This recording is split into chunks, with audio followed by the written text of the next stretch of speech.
मैं Shoaib Mohammad, assistant professor, government law college Bundi. आज हम बात करेंगे the transfer of property act 1882 की जो धारा 10 है, सेक्शन 10 है, उसके बारे में।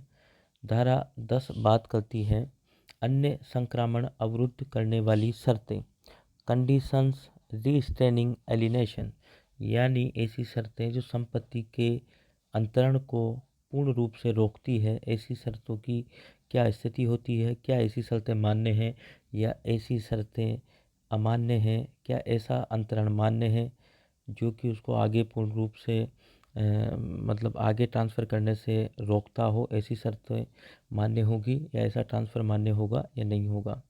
जहाँ की जैसा कि सेक्शन 10 के अंदर कहा गया है, conditions restraining alienation, where property is transferred subject to a condition और limitation absolutely restraining the transferee और any other person claiming under him from parting with or disposing of his interest in the property. The condition or limitation is void except in the case of lease, where the condition is for the benefit of the lessor or those claiming under him, provided that property may be transferred to or for the benefit of a woman not being a Hindu, Mohammedan or Buddhist, so that she shall not have a power during her marriage to transfer or charge the same और हर beneficial interest therein।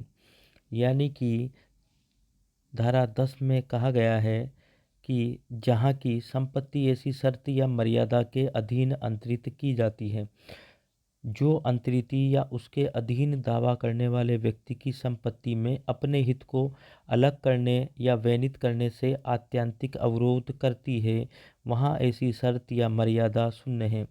यानी धारा 10 में कहा गया है कि जब कोई प्रॉपर्टी इस शर्त के साथ किसी को ट्रांसफ़र की जाती है कि वो इस संपत्ति को आगे अंतरित नहीं कर सकता, उसकी ये जो अधिकार है अंतरित करने का अधिकार, उस पर अगर कोई सीमा लगा दी जाती है, कोई कंडीशन लगा दी जाती है, तो धारा 10 ये बोलती है कि इस प्रकार की जो कंडीशंस है या शर्त है या मर्यादा है वो शून्य होगी और वो अंतरण मान्य होगा।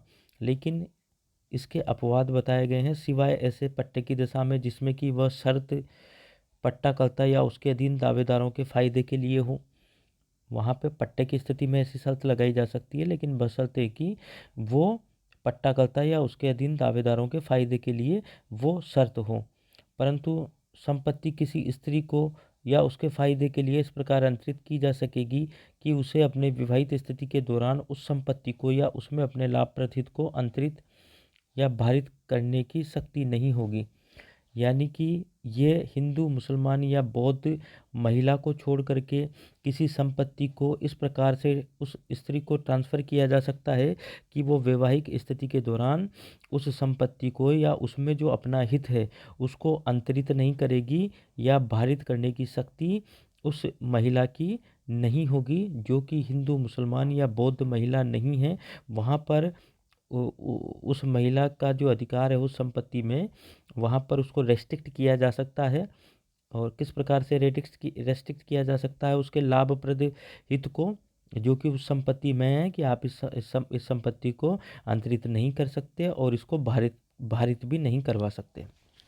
यानी कि शर्त जो अंतरण को रोकती हो, कंडीशन रीस्टेनिंग एलिनेशन, प्रस्तुत धारा में ये बताया गया है कि कोई भी ऐसा अंतरण जिसमें अंतरण ग्रहीता को या उसके वैध प्रतिनिधि को अंतरित संपत्ति को भविष्य में अंतरण करने से रोकने की शर्त हो, वहाँ ऐसी शर्त शून्य होगी।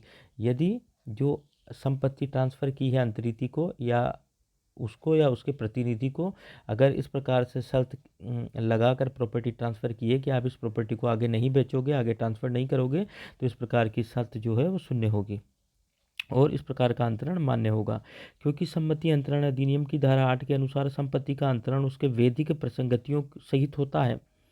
संपत्ति के साथ संपत्ति के अंतरण का अधिकार एक वैधानिक प्रसंगति है जिसको प्रतिबंधित नहीं किया जा सकता। यानी संपत्ति को आगे ट्रांसफ़र करने का अधिकार एक उसका वैधानिक प्रसंगति है, एक लीगल राइट है अंतरिति का, और इस अधिकार को प्रतिबंधित नहीं किया जा सकता। यदि ऐसी प्रसंगति को अवरोध करने वाली शर्त अंतरणकर्ता द्वारा लगाई जाती है तो यह शर्त शून्य होगी और अंतरण वैध होगा, और उक्त अंतरण ऐसा माना जाएगा मानो कोई शर्त लगाई ही नहीं गई थी। यानी कि अगर हम उदाहरण के लिए बात करें तो अपनी अचल संपत्ति बी को इस शर्त के साथ अंतरित करता है कि बी इस संपत्ति को अपने जीवन काल में कभी भी अंतरित यानी आगे ट्रांसफर नहीं कर सकता। तो इसमें यह शर्त कि बी अपने जीवन काल में संपत्ति को अंतरित नहीं कर सकेगा, ऐसी जो शर्त है वो शून्य होगी, तथा अ द्वारा बी को किया गया अंतरण बिना इस शर्त के वैध माना जाएगा। यानी जो अंतरण है वो तो वैध होगा, लेकिन ये जो शर्त है वो क्या हो जाएगी, शून्य हो जाएगी। शर्त युक्त अंतरण। संपत्ति अंतरण अधिनियम सामान्यतः शर्त युक्त अंतरणों को मान्यता देता है, बशर्ते हैं कि ऐसी शर्तें जो हैं वो अधिनियम के प्रावधानों के अनुकूल हों। यहाँ शर्त से अभिप्राय ऐसी सीमा या प्रतिबंध से हैं जिसको अंतरणकर्ता संपत्ति के अंतरण के समय आरोपित करता है। ऐसी शर्तें सामान्यतः 3 प्रकार की होती हैं। कौन कौन सी शर्तें होती है? एक तो होती है पूर्ववर्ती शर्त, कंडीशन प्रेसिडेंट। इसमें क्या होता है, ये ऐसी शर्त है जिसकी पूर्ति संपत्ति के अंतरण से पूर्व करनी पड़ती है, अर्थात संपत्ति का अंतरण नहीं होगा जब तक कि उसके संलग्नित शर्तों की पूर्ति नहीं की गई हो। जैसे कि यदि अ ब से विवाह कर लेता है तो स अ को उसकी अचल संपत्ति अंतरित कर देगा। यानी स अ को बोलता है कि अगर आप ब से विवाह कर लोगे तो मैं अपनी अचल संपत्ति आपको अंतरित कर दूंगा। यहाँ अ द्वारा ब से विवाह करने पर ही अचल संपत्ति अंतरित होगी। तो यहाँ पर कब होगी? जब अ के द्वारा ब से विवाह कर लिया जाएगा, तभी इस प्रकार जो संपत्ति का अंतरण है वो होगा, यानी संपत्ति अंतरण की जा सकती है। पश्चातवर्ती शर्त में ऐसी शर्त जिसकी पूर्ति संपत्ति के अंतरण के बाद करनी पड़ती है। पहले संपत्ति का अंतरण हो जाता है, बाद में अंतरण से संलग्नित शर्त की पूर्ति करनी पड़ती है, तथा जिसकी पूर्ति न करने पर अंतरित की गई संपत्ति को अंतरणकर्ता अंतरण ग्रहीता से वापस ले लेता है, अगर वो जिसको अंतरण किया गया है अगर वो उस शर्त की पूर्ति नहीं करता तो। जैसा कि उपरोक्त उदाहरण में स पहले अ को अपनी संपत्ति अंतरण कर देता है। स पहले अ को अपनी संपत्ति अंतरण कर देता है तथा साथ में यह शर्त लगाता है कि यदि अ 1 साल के अंदर ब से विवाह नहीं करेगा तो स जिसने की अपनी संपत्ति अ को अंतरित की थी अपनी संपत्ति वापस ले लेगा। तो यहाँ पर भी ये जो कंडीशन है ये पश्चातवर्ती शर्त है, जबकि संपत्ति का अंतरण हो गया और ये कहा गया अब 1 साल के अंदर आप ब से विवाह करो। समपार्श्विक शर्तें ऐसी शर्तें जिनके पालन करने या न करने पर संपत्ति का बना रहना या छिन जाना निर्भर नहीं करता, अपितु ये अंतरित संपत्ति के साथ जुड़ी हुई रहती है, जिनको भंग करने से संपत्ति जब्त की जा सकती है अथवा अंतरिति को हर जाने के लिए भी उत्तरदायी माना जा सकता है। तो इस प्रकार की 3 शर्तें होती है, पूर्ववर्ती, पश्चातवर्ती और समपार्श्विक शर्तें। अब ये जो हमने पढ़ा, शर्त युक्त अंतरण जो है वो 3 प्रकार के हो सकते हैं, यानी शर्तों के द्वारा जो अंतरण किया जाता है तो वो कौन कौन से 3 प्रकार के हो सकते हैं। यानी कि जहाँ शर्त भी वैध है और अंतरण भी वैध है। संपत्ति अंतरण के साथ यदि कोई ऐसी शर्त आरोपित की जाती है जो प्रस्तुत अधिनियम अथवा अन्य विधि के प्रावधानों के अनुसार अमान्य या शून्य न हो तो ऐसी अंतरण ऐसी शर्त सहित वैध होगा। यानी अगर मान लो ऐसी कंडीशन लगाई जाती है जिसको टीपी एक्ट मतलब वैलिड ठहराता है या टीपी एक्ट के अंतर्गत उसको मना नहीं किया गया उस शर्त को या उस शर्त को वैलिड बताया गया है, तो वहाँ पर क्या होगा, वो शर्त भी मान्य होंगी और तथा ऐसा अंतरण भी मान्य होगा। जैसे अ अपनी संपत्ति बी को जीवन प्रयत्न तक तथा स को पूर्ण हित के रूप में अंतरित करता है। अ द्वारा किया गया यह शर्त युक्त अंतरण वैध है क्योंकि बी के विरुद्ध जीवन पर्यंत तक के लिए लगाई गई शर्त प्रस्तुत अधिनियम द्वारा अमान्य नहीं है। यानी किसी व्यक्ति को जीवन पर्यंत के लिए संपत्ति दी जा सकती है और उसके बाद में ये कहा जा सकता है कि आपके जीवन पर्यंत के लिए ये संपत्ति है, जैसा कि अपनी संपत्ति बी को जीवन पर्यंत के लिए देता है तथा उसके बाद में अगर उसका जीवन समाप्त हो जाता है तो स को पूर्ण हित के रूप में अंतरित कर देता है कि अ ने अपनी संपत्ति ब को दी कि आपके जीवन के लिए है और उस संपत्ति को उसके जीवन के बाद में लिख दिया कि आपके जीवन के बाद में संपत्ति स की होगी। तो इस प्रकार की जो कंडीशंस है ये वैध है और मान्य है। तो यहाँ पे सल्त भी वैध है और अंतरण भी वैध है। जहाँ शर्त शून्य है तथा अंतरण वैध है, यदि किसी संपत्ति अंतरण के साथ ऐसी कोई पश्चातवर्ती शर्त आरोपित की जाती है जो प्रस्तुत अधिनियम या अन्य विधि द्वारा अमान्य या शून्य है, तो उस स्थिति में शर्त शून्य मानी जाएगी तथा अंतरण वैध माना जाएगा। जैसा कि हमने देखा था कि ए ने बी से बोला कि मैं आपको अपनी संपत्ति का विक्रय कर रहा हूँ, और दोनों के बीच में विक्रय हो जाता है, और ये शर्त लगा देता है बी से कि आप इस प्रॉपर्टी को आगे किसी अन्य को नहीं बेचेंगे। तो यहाँ पर ये जो शर्त है वो शून्य होगी और अंतरण मान्य होगा। जहाँ शर्त भी शून्य और अंतरण भी शून्य हो, जहाँ की किसी संपत्ति के अंतरण के साथ जैसा ऐसी पूर्ववर्ती शर्त आरोपित कर दी गई हो जो प्रस्तुत अधिनियम या अन्य विधि के तहत, उसको क्या कहा जाता है, शून्य कहा जाता है। यानी ऐसी शर्त आरोपित कर दी जो कि प्रस्तुत इस अधिनियम के अंदर या अन्य विधि के अंदर शून्य है, वहाँ वह शर्त उसके साथ संलग्नित अंतरण को भी शून्य कर देती है। तो इस प्रकार की जो शर्त है तो वो ऐसी शर्त भी शून्य होगी और ऐसा अंतरण भी शून्य होगा। अधिनियम की धारा 25 में ऐसी शर्तों का वर्णन किया गया है।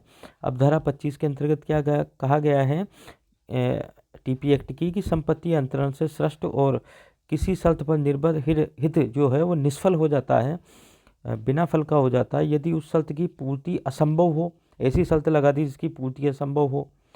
असंभव का मतलब ख को कोई खेत पट्टे पर इस शर्त पर देता है कि वह 1 घंटे में 100 मील पैदल चले, तो ये पॉसिबल नहीं है ऐसी शर्त लगाना।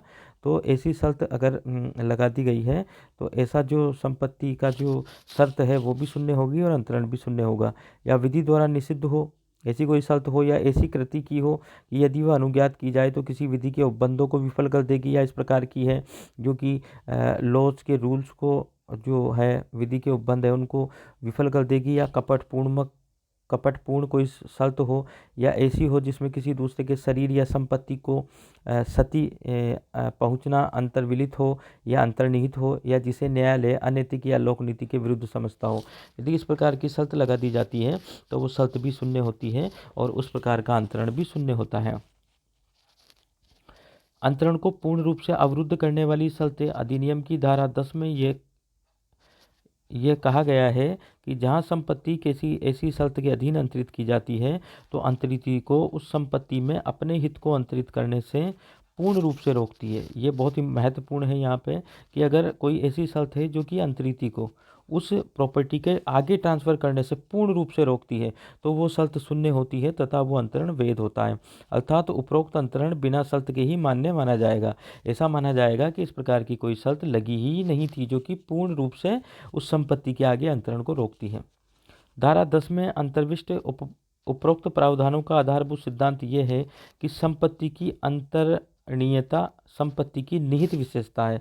भाई संपत्ति है, प्रॉपर्टी है, वो किसी व्यक्ति के पास नहीं रहती और वो प्रॉपर्टी चेंज होती रहती है, उसके ओनर चेंज होते रहते हैं, वो संपत्ति बराबर ट्रांसफ़र होती रहती है एक व्यक्ति से दूसरे व्यक्ति की तरफ। तो ये जो चेन है वो चलती रहे और संपत्ति का कहीं एक जगह ठहराव नहीं हो जाए और संपत्ति एक व्यक्ति से दूसरे व्यक्ति तक चलती रही है। ये एक संपत्ति का जो अंतरणीयता यानी संपत्ति का जो ट्रांसफ़र होता है वो एक संपत्ति की एक विशेषता है। प्रत्येक स्वामी की संपत्ति अंतरण करने का स्वाभाविक अधिकार होता है जिस पर लगाया गया अवरोध अनैतिक व लोकनीति तथा साम्य के प्रतिकूल है। उपरोक्त प्रावधानों के पीछे दूसरा आधार यह है कि अंतरण का अधिकार संपत्ति के स्वामित्व की प्रसंगति अभिन्न लाभदायक स्वरूप का होता है जिसको संपत्ति से अलग नहीं किया जा सकता। इसके अलावा ये इस लोकनीति के सिद्धांत पर भी आधारित है कि संपत्ति का स्वच्छंद एवं स्वतंत्र संचार होना चाहिए। यानी संपत्ति का मतलब जो ट्रांसफ़र है वो स्वच्छंद रूप से होना चाहिए, निर्बाध रूप से होना चाहिए। संपत्ति एक व्यक्ति से दूसरे व्यक्ति में निर्बाध रूप से ट्रांसफ़र होनी चाहिए। अंग्रेजी विधि में भी यही सिद्धांत है कि संपत्ति के अंतरण पर लगाया गया पूर्ण अवरोध संपत्ति की प्रकृति के प्रतिकूल तथा संपत्ति के अनुदान पर एक प्रहार है। भविष्य में संपत्ति के अंतरण करने के संबंध में कोई वाद पोषणीय नहीं होगा। धारा 10 के संदर्भ में यह भी स्पष्ट हो जाना चाहिए कि इस धारा के तहत अंतरण पर लगाया जाने वाला अवरोध या रोक पूर्ण होनी चाहिए। जो अवरोध लगाया गया है वो पूर्ण होना चाहिए। यदि अवरोध आंशिक है तो वह अंतरण शर्त के साथ वैध होगा, यानी वो शर्त भी वैध होगी और वो जो अंतरण है वो भी वैध होगा अगर जो अवरोध लगाया गया है वो पूर्ण नहीं है और आंशिक अवरोध है। तो किसी अंतरण पर लगाई गई कोई शर्त संपत्ति को भविष्य में संक्रमण करने से पूर्ण रूप से अगर रोकती है या नहीं, यह शर्त की प्रकृति पर निर्भर करता है कि शर्त की प्रकृति किस प्रकार की है।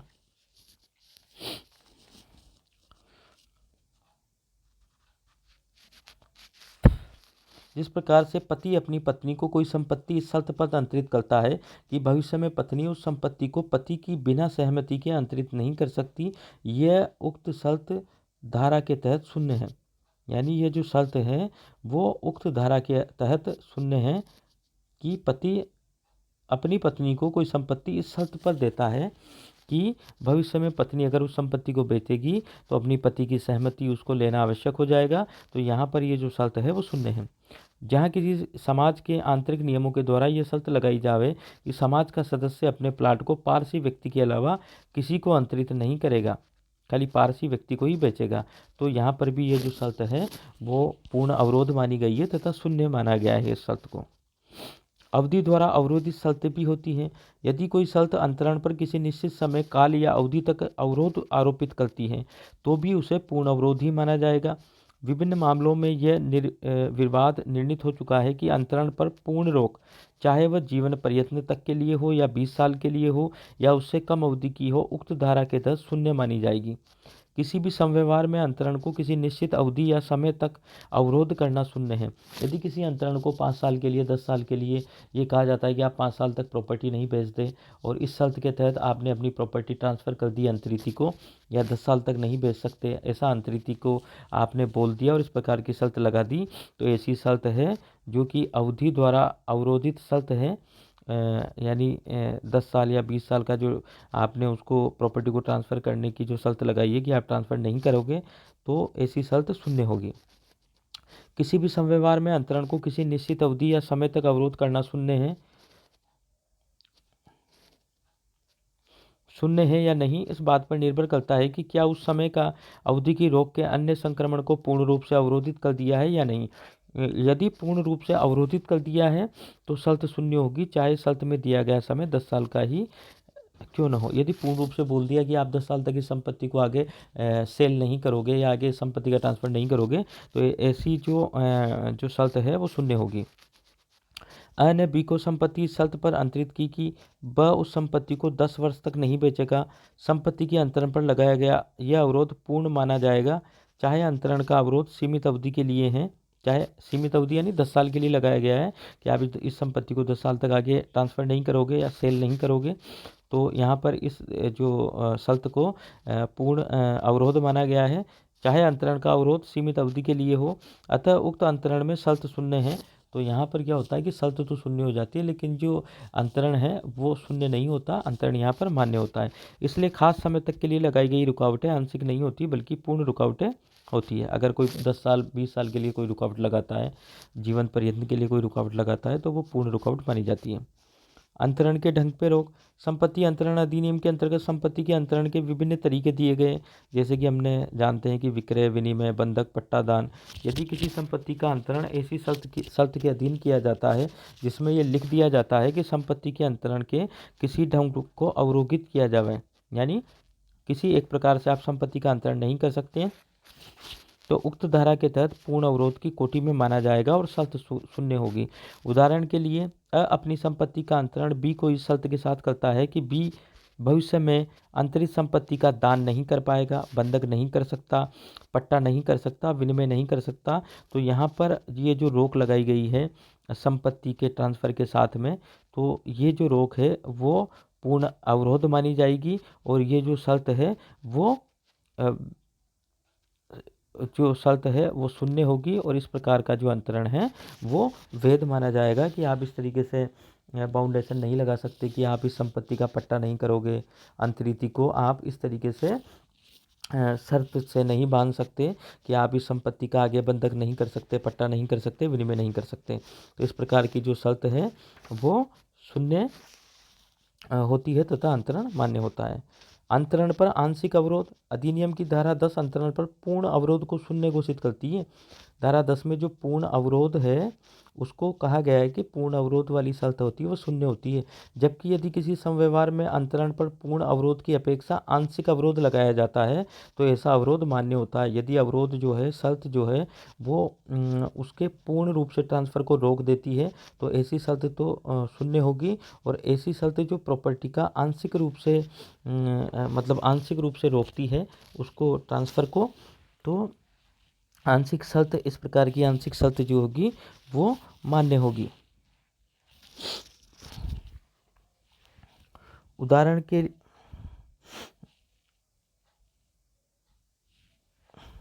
लिए जैसे ए ने पी को अपनी प्रॉपर्टी बेची और वो बोल देता है कि आप इसको किसी को भी बेच सकते हो लेकिन सी को इस प्रॉपर्टी को नहीं बेच सकते, तो यहाँ पर ये शर्त जो होगी वो आंशिक शर्त होगी और इस प्रकार का जो अंतरण होता है वो मान्य होगा। जैसा कि ऊपर स्पष्ट किया गया है कि अंतरण पर पूर्ण अवरोध है अथवा नहीं की कसौटी का मापदंड ये है कि क्या आरोपित शर्त ने अन्य संक्रमण करने की पूरी शक्ति को सारतः छीन लिया है। यानी जैसा कि हम देख रहे हैं कि ए ने बी को अपनी प्रॉपर्टी बेच रहा है और ये शर्त लगा रहा है कि आप ये प्रॉपर्टी सी को नहीं बेचोगे, बाकी आप किसी को भी बेच सकते हो, तो ये आंशिक शर्त है। ये उस जो उसका ट्रांसफ़र, प्रॉपर्टी को ट्रांसफ़र या प्रॉपर्टी को आगे सेल आउट करने के लिए नहीं रोकता, खाली वो सी से मना कर रहा है कि आप इस प्रॉपर्टी को सी को नहीं बेच सकते, तो ये एक आंशिक अवरोध है और ऐसी शर्त मान्य है। यदि प्रॉपर्टी को आगे ट्रांसफ़र करने का जो अधिकार है वो सारतः छीन लिया गया है तो अवरोध पूर्ण होगा, अन्यथा आंशिक। अधिनियम की धारा 10 का उद्देश्य यही है कि संपत्ति की अंतरणीयता हमेशा बनी रहे, यानी प्रॉपर्टी है वो ट्रांसफ़र होती रहे एक व्यक्ति से दूसरे व्यक्ति को, इस पर कोई रुकावट नहीं आवे। यदि किसी शर्त द्वारा अंतरणीयता पर रोक से संपत्ति के स्वतंत्र संचार इस विशेष असर पड़ता है, विशेष असर नहीं पड़ता और न उसकी कीमत पर असर पड़ता है तो ऐसी रोक पूर्ण अवरोध न होकर आंशिक अवरोध मानी जाएगी, जो कि विधि के तहत मान्य है। यहाँ पर आंशिक अवरोध की शर्त संपत्ति अंतरण के समय मान्य होती है, जिससे कि उसकी कीमत पर कोई असर नहीं पड़ रहा है और उसके स्वतंत्र संचार पर कोई विशेष असर नहीं पड़ रहा है, जो कि उस संपत्ति के ऊपर पूर्ण जो आगे उसका जो ट्रांसफ़र है उसको पूर्ण रूप से प्रतिबंधित नहीं कर रही है।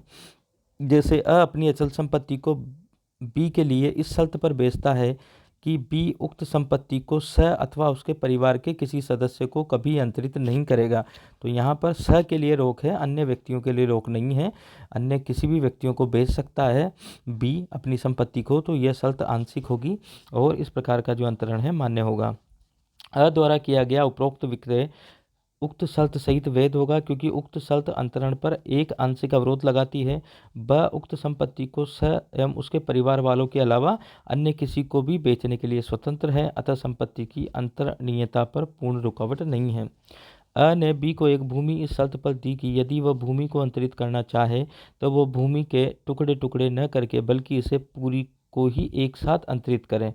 अंतरण पर यह अवरोध आंशिक माना गया है, अतः उक्त अंतरण शर्त सहित मान्य है। तो यहाँ पर भी ये जो अंतरण है इसको आंशिक माना गया है कि आप अपनी भूमि को है ना टुकड़ों में नहीं बेचोगे, मेरी भूमि को जो मैं आपको अंतरित कर रहा हूँ इसको जब भी बेचना हो एक साथ बेचना, तो ये जो शर्त है वो इस शर्त को आंशिक माना गया है और इस प्रकार का अंतरण मान्य है। यानी और इसके कुछ अपवाद भी है जो धारा 10 के अधिनियम की उपरोक्त धारा 10 में अंतर्निहित सिद्धांत की अंतरण के अधिकार पर पूर्ण अवरोध नहीं लगाया जा सकता के निम्नलिखित अपवाद है, यानी लगाया जा सकता है पूर्ण अवरोध भी, वो क्या है, अर्थात निम्नलिखित दशाओं में अंतरण के अधिकार पर पूर्ण अवरोध जो है वो मान्य है। क्या अपवाद है धारा 10 के? यदि कोई समव्यवहार अंतरण की कोटि में आता ही न हो, इसका पूर्ण विवरण हमने देखा है। विभाजन एवं पारिवारिक जो समझौता होता है वहाँ पर धारा 10 के प्रावधान लागू नहीं होते, क्योंकि ये अंतरण की कोटि में नहीं आता। विभाजन और पारिवारिक समझौता होता है वहाँ पर पूर्ण अवरोध लगाए जा सकते हैं। पट्टे की दशा में यदि कोई अंतरण पट्टे के रूप में किया जाता है तो पट्टाकर्ता जो लेसर के फायदा के लिए भविष्य में अंतरण के लिए अवरोध मान्य है। उदाहरण के लिए यदि एक व्यक्ति अपनी भूमि का पट्टा किसी दूसरे व्यक्ति बी को 5 वर्ष के लिए इस शर्त पर करता है कि वह इस अवधि के दौरान इस भूमि का उपपट्टा दोबारा पट्टे पर नहीं करेगा, और यदि ये करेगा तो पट्टाकर्ता अ का पुनः प्रवेश का अधिकार होगा। यह शर्त मान्य है। यह नियम शाश्वत पट्टों पर भी लागू होता है। इस नियम का आधार यह है कि पट्टों के मामलों में पट्टाकर्ता अपने पास उसमें निहित हित को रखता है, परंतु इसमें शर्त यह है कि पट्टे के साथ लगाई गई शर्त ऐसी होनी आवश्यक है जो कि पट्टाकर्ता अथवा उसके उत्तराधिकारियों को फायदेमंद हो। यानी एक पट्टाकर्ता पट्टाकर्ता को पट्टे के समय ऐसी शर्त लगा सकता है कि आप इस संपत्ति को, जो संपत्ति मैं आपको पट्टे पे दे रहा हूँ, इसको आगे आप उप पट्टे पर नहीं दोगे, या आगे आप इसको किसी अन्य व्यक्ति को पट्टे पर नहीं दोगे। और इस प्रकार का जो कार्य है वो जो लेसर है, पट्टाकर्ता है, उसका या उसके जो उत्तराधिकारी हैं उनके फायदे के लिए है। तो वहाँ पर इस प्रकार की शर्त लगाई जा सकती है। विवाहित स्त्रियों की दशा में उपरोक्त धारा 10 के दूसरे अपवाद के अनुसार संपत्ति के अंतरण की पूर्ण अवरोध करने की शर्त आरोपित करते हुए एक विवाहित स्त्री को वैध अंतरण किया जा सकता है। यानी एक जो विवाहित स्त्री होती है उसको अंतरण किया जा सकता है एक पूर्ण शर्त लगा के। पूर्ण यानी उसका जो आगे का जो उसका संपत्ति का अधिकार है उसको पूर्ण रूप से अवरुद्ध किया जा सकता है, बशर्ते कि ऐसी विवाहित स्त्री हिंदू, बौद्धिक अथवा मुस्लिम नहीं हो। ऐसी स्त्री कौन सी? हिंदू नहीं होना चाहिए, बौद्धिक नहीं होना चाहिए अथवा मुस्लिम नहीं होना चाहिए। अतः एक पारसी, ईसाई अथवा यहूदी विवाहित स्त्री के पक्ष में उसके जीवंत पर्यंत के लिए इस शर्त के साथ संपत्ति का अंतरण वैध रूप से किया जा सकता है कि भविष्य में उसे इस प्रकार की संपत्ति को अंतरित करने का अधिकार नहीं होगा।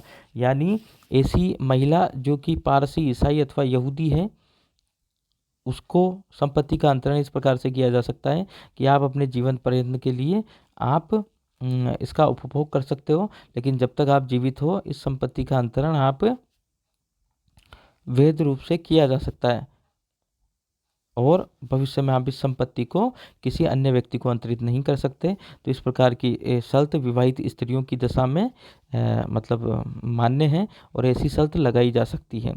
लेकिन ऐसी जो महिला है वो हिंदू, बौद्ध और मुस्लिम नहीं होना चाहिए। ऐसी महिलाएं कौन सी हो सकती है? पारसी हो सकती है, ईसाई हो सकती है और यहूदी हो सकती है। उनके ऊपर स्त्री के पक्ष में उसके जीवन पर्यंत के लिए इस शर्त के साथ संपत्ति का अंतरण किया जा सकता है, ऐसी महिलाओं के जीवन भर के लिए कि आप इस संपत्ति का अंतरण इस प्रकार से किया जा सकता है कि आपको इस प्रकार की संपत्ति को आगे अंतरित करने का अधिकार नहीं होगा, केवल आप अपने जीवन के लिए इन संपत्ति का उपभोग कर सकते हो।